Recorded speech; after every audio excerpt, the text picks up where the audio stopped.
अच्छा बच्चों, ये कृति पत्रिका 2 का एकदम लास्ट क्वेश्चन है। प्रश्न 5 का दूसरा प्रश्न है, यदि किसी कार की चाल 12 किलोमीटर प्रति घंटा बढ़ा दी जाती है तो 240 किलोमीटर की दूरी तय करने में उसे 40 मिनट का समय कम लगता है। ठीक है, चाल बढ़ाई जा रही है, समय कम हो रहा है। यहाँ पर दूरी एक ही है, चाहे चाल कम करने के पहले की दूरी भी वही है 240 किलोमीटर, दूरी बाद में भी वही है। केवल क्या हो रहा है, जब चाल को बढ़ाया जा रहा है तो 40 मिनट का समय कम लग रहा है। और हमें यहाँ पर पूछा गया है कि कार की मूल चाल बताइए। क्या बताइए? कार की मूल चाल हमें यहाँ पर ज्ञात करनी है। तो सबसे पहले जो चीज़ हमें पूछी गई है कार की मूल चाल, उसे हम यहाँ पर मानेंगे x किलोमीटर प्रति घंटा, क्योंकि प्रश्नानुसार कार की जो चाल है वो 12 किलोमीटर प्रति घंटा बढ़ा दी गई है। इसका मतलब है कि कार की जो नई चाल होगी वो कितनी है, x + 12 यानी x धन 12 बराबर x धन 12 किलोमीटर प्रति घंटा, ये इसकी नई चाल होगी। अब बच्चों, क्योंकि प्रश्न में बोला गया है कि जब चाल को 12 किलोमीटर प्रति घंटा बढ़ाया गया तो ऐसे में समय जो है वो 40 मिनट कम हो गया है। लेकिन जब हम यहाँ पर चाल में समय का हमने इकाई क्या माना है, घंटा माना है, जबकि प्रश्न में हमें मिनटों में समय कम दिखाया जा रहा है, यानी कि 40 मिनट का समय कम हो रहा है। तो ऐसे में क्या करना है, 40 मिनट जो है इसे हम घंटे में परिवर्तित करेंगे। कैसे परिवर्तित करेंगे? आपको मालूम है 1 घंटा बराबर होता है 60 मिनट, जिस वजह से 40 मिनट को यदि हमें घंटे में परिवर्तित करना है तो हमें 40 को 60 से भाग देना होगा। जब हम 40 को 60 से भाग देते हैं तो 20 दूनी 40 और 20 तियाँ 60 होता है, ये सबको पता है, जिस वजह से हमारे पास आता है 2/3 घंटा। ये आता है 40 मिनट का घंटे में कन्वर्शन करने पर। अब आगे देखते हैं। चाल का फॉर्मूला होता है बच्चों दूरी बटे समय, और मैंने आपको बताया कि दूरी यहाँ पर एक ही है, 240 किलोमीटर ही है। समय जो है वो कम ज़्यादा हो रहा है, चाल भी घट बढ़ रही है, लेकिन दूरी तो एक ही है। तो जैसा हम दोनों कंडीशन के हिसाब से, दोनों चाल के हिसाब से हम ये फॉर्मूला स्थापित करेंगे। जब कार की चाल है x तो 240 किलोमीटर प्रति घंटा 240 किलोमीटर की दूरी तय करनी है, प्रति घंटा नहीं, हाँ वो चाल के यूनिट में आता है।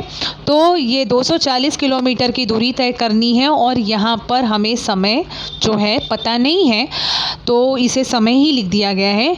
वैसे यहाँ पर जब चाल का 12 किलोमीटर प्रति घंटा बढ़ा दिया गया है तो ये चाल के बदले में हमने क्या रखा, x + 12 रखा है, यानी x धन 12 रखा है। दूरी दोनों ही बार समान है, इसीलिए 240 रखा है। समय पता नहीं है, इसलिए समय के बदले समय ही लिख दिया गया है। अब समय को ज्ञात करना है तो समय को हम ले जाएंगे यहाँ और x को ले जाएंगे यहाँ पक्षांतरण करके। तो हमारे पास जब कार की मूल चाल यानी x किलोमीटर प्रति घंटा के हिसाब से कार दौड़ रही है तो समय कितना लगेगा बच्चों? तब समय लगेगा 240/x, जब मूल चाल से कार दौड़ रही है। जब कार की चाल 12 किलोमीटर प्रति घंटा बढ़ने के बाद की जो चाल है वो समय कितना लगेगा? 240/x धन 12 इतना लगेगा। अब प्रश्नानुसार क्या है, जैसे ही चाल बढ़ा दी गई समय कम हो गया, 40 मिनट कम हो गया, यानी 2/3 घंटा कम हो गया। जब हमने 40 मिनट को घंटे में परिवर्तित किया तो 2/3 घंटा हो गया था, यानी कि 2/3 घंटा कम हो गया है। ठीक है, चाल बढ़ाने के बाद ये इतना टाइम लग रहा है और चाल बढ़ाने से पहले इतना टाइम लग रहा है। अब बताइए कि ये समय ज़्यादा है कि ये समय ज़्यादा है, क्योंकि हमें तो बस इतना बताया जा रहा है कि दोनों समयों में फ़र्क है 40 मिनट का। ठीक है, दोनों समयों में फ़र्क कितना है बच्चों? 40 मिनट का फ़र्क है, यानी बड़ी संख्या में से जब हम छोटी संख्या को घटाएंगे तो हमें 40 मिनट यानी 2/3 का फ़र्क दिखाई देगा, क्योंकि जैसे ही चाल बढ़ाई गई 40 मिनट का समय कम हो गया। इसका मतलब है 2/3 घंटा कम टाइम लगा। इसका मतलब है कि हमें बड़ी संख्या में से अब हमें डिसाइड करना है कि इसमें से बड़ा कौन है और छोटा कौन है। ठीक है, तो बच्चों मैं बता दूं, बड़ा ये है, और बड़ा ये मतलब 240/x है, और छोटा कौन है? 240/x धन 12 है। ऐसा क्यों? क्योंकि जब भी हर में नंबर छोटा होता है तो वो संख्या बड़ी मानी जाती है, और जिस भिन्न में हर बड़ा होता है वो संख्या जो होती है वो छोटी मानी जाती है। ठीक है, इसका मैंने और एक इसी पैटर्न में सवाल समझाया था, तभी ये चीज़ मैंने प्रॉपर भिन्न बताकर समझाई है। अगर ये चीज़ समझ में ना आती हो तो उसका वीडियो भी मैं आपको भेज दूँगी, आप मुझे भूलिएगा तो मैं भेज दूँगी, उसमें मैंने ये डिटेल में समझाया है। तो बड़ी संख्या बच्चों यहाँ पर कौन हुई, 240/x हुई, और छोटी संख्या कौन हुई, 240/x धन 12।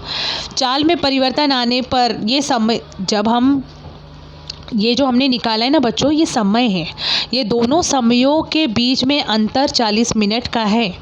जब बड़ी संख्या में से यानी बड़े समय में से छोटा वाला समय हम घटाएंगे तो हमें फ़र्क कितना मिल रहा है, 40 मिनट का, यानी 2/3 घंटे का। समझ में आ रहा है? इसलिए ये समीकरण हमारे पास जो सामने दिख रहा है ना, ये तैयार हुआ है, और ये समीकरण आने के बाद आपको समीकरण हल करना है क्रॉस मल्टीप्लाई करके। 240 का गुणा x धन 12 से होना है और x का गुणा 240 के साथ होना है, जिससे देखो इस तरह से गुणा किया जा रहा है, बराबर 2/3 है। अब देखिए आगे, जब हम गुणा करेंगे तो 240 का गुणा x के साथ होने पर 240x हो गया, 240 का गुणा 12 के साथ होने पर देखिए 2880 हो गया, यहाँ पर नज़र आ रहा है 2880, और ऋण 240x है तो ये तो वही रह रहा है। x है कोष्ठक में x धन 12 है, ये चीज़ सेम उतारी गई है, ये भी सेम उतारा गया है।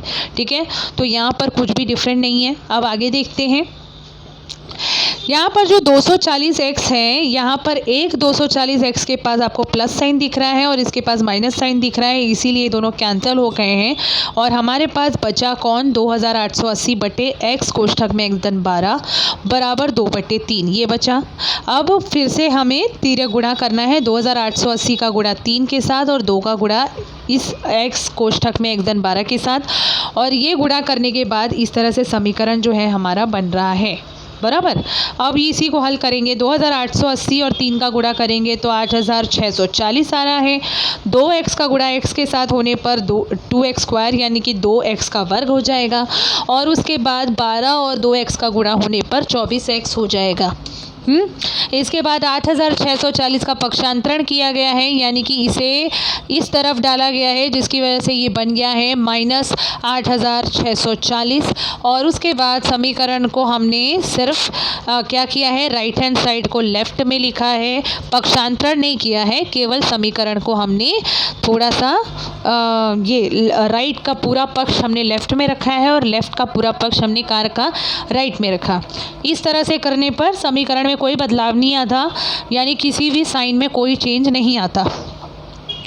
अब देखो बच्चों, 2 यहाँ कॉमन निकल रहे हैं, क्यों, क्योंकि सब सारे पदों में 2 गुणज हैं, यहाँ भी 2 हैं, यहाँ 24 भी 2 12 बार में 24 आता है, और ये 8640 भी एक सम संख्या है, यानी ये 2 से भाग जाएगी, क्योंकि इसके इकाई स्थान में 0 दिखाई दे रहा है, जो क्लियर इंडिकेट करता है कि ये 2 से भाग जाएगा, बराबर।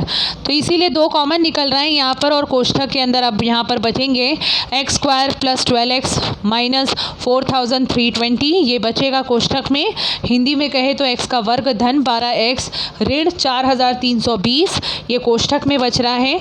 इसके बाद 2 का पक्षांतरण होगा, पक्षांतरण होने से ये भाग में तब्दील हो जाएगा, यानी 0/2, और 0/2 आपको मालूम है क्या होता है, 0 हो जाता है। 0/2 क्या होता है, 0 हो जाता है। तो इस तरह से ये समीकरण आपके पास सामने आया है। अब आपको पता है गुणनखंड विधि से हल करना है। पहली संख्या है 1 और तीसरी संख्या है ऋण 4320, 1 और ऋण 4320, ठीक है, इसे कोष्ठक में रखना है, और 0 यहाँ दिख नहीं आ पा रहा है, 0 मैं यहाँ बना देती हूँ इस तरह से, और बीच में कौन सी संख्या है, धन 12। तो आपको ऐसी 2 संख्या का चुनाव करना है जिनका गुणनफल आए ऋण 4320 और जोड़ने घटाने पर आए धन 12, जोड़ने या घटाने पर धन 12। तो वो 2 संख्याएँ कौन सी हैं, +72 यानी धन 72 और ऋण 60। इस संख्या को ढूंढने के लिए आप गुणज ढूंढ सकते हो 4320 का, और उसके बाद आप जोड़ी निकाल सकते हो। धन 72 और ऋण 60, इस तरह से 2 नंबरों की आपको जोड़ी मिलेगी। इसके बाद आपको उन्हें रखकर, जैसे गुणनखंड विधि हल करते हैं ना, वैसे ही करना है। 12x के बदले में हमने क्या रखा, 12x के बदले हमने रखा धन 72, इस 12x के बदले हमने रखा धन 72, x ऋण 60x। ठीक है, बाकी जो संख्याएं हैं वो सेम उतारी गई हैं, ये भी सेम है, ये भी सेम है। इसके बाद देखो हमने x को कॉमन निकाला, कोष्ठक में x धन 72 रखा। यहाँ ऋण 60 कॉमन निकाला, कोष्ठक में x धन 72 रखा। x धन 72 का एक कोष्ठक तैयार हुआ, x ऋण 60 का एक कोष्ठक तैयार हुआ।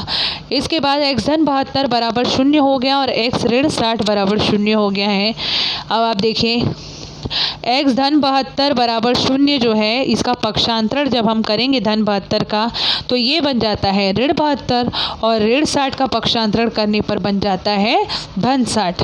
क्योंकि चाल बच्चों ऋणात्मक नहीं होती, इसीलिए जो नेगेटिव नंबर है ना यानी कि -72 ये अमान्य घोषित हो जाएगा, यानी चाल ऋणात्मक नहीं होने की वजह से x जो है वो ऋण 72 के बराबर नहीं हो सकता। इसीलिए देखिए आपको बराबर में कट यहाँ पर दिखाई दे रहा है, जस्ट बिकॉज कि ये x जो है वो ऋण 72 नहीं हो सकता, चाल नेगेटिव नहीं हो सकती है। इसीलिए x का मान बच्चों यहाँ पर क्या होगा, 60 होगा। ठीक है, ऋण 72 नहीं है इसलिए 60 होगा। और हमने कार की मूल चाल जो है उसी को x माना था, तो कार की मूल चाल देखिए हमारी x बराबर 60 किलोमीटर प्रति घंटा चाल की इकाई थी, तो हमें मिल गई है कार की मूल चाल 60 किलोमीटर प्रति घंटा। ओके, तो यहाँ देखो लास्ट में लिखा है ना। तो इस तरह से आपको ये सवाल हल करना है।